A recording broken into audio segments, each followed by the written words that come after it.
L'Italia è un grande museo a cielo aperto, questo si sa. E ogni museo italiano è uno scrigno di meraviglie, ma anche questo si sa. Si sa pure che quel che è esposto nei musei del bel paese, Veneto incluso, è solo una minima parte di un patrimonio artistico e culturale che non ha eguali a livello mondiale.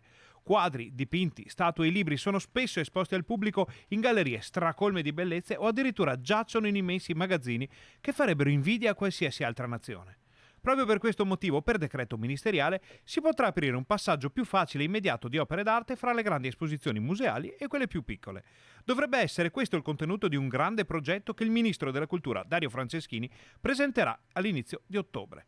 Una mano tesa dai grandi musei verso quelli più piccoli di provincia per aumentarne il prestigio e portarli all'attenzione del grande pubblico. In soldoni, le grandi esposizioni avranno la possibilità di prestare le opere d'arte ai luoghi in cui queste ultime sono state concepite e create. Esattamente il contrario di quanto è accaduto alla Pala di Sant'Anna di Jacopo da Ponte, che dal piccolo, anche se meraviglioso, museo bassanese è volata nelle gallerie dell'Accademia di Venezia. Vuoi vedere che Bassano verrà messa nelle condizioni di riavere indietro, magari a tempo determinato, la sua Sant'Anna?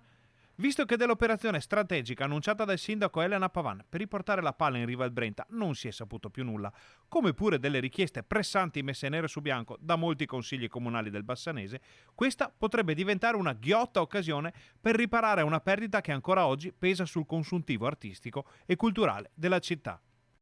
E così Sant'Anna, uscita alla chetichella dalla finestra, potrebbe rientrare in pompa magna a Bassano del Grappa.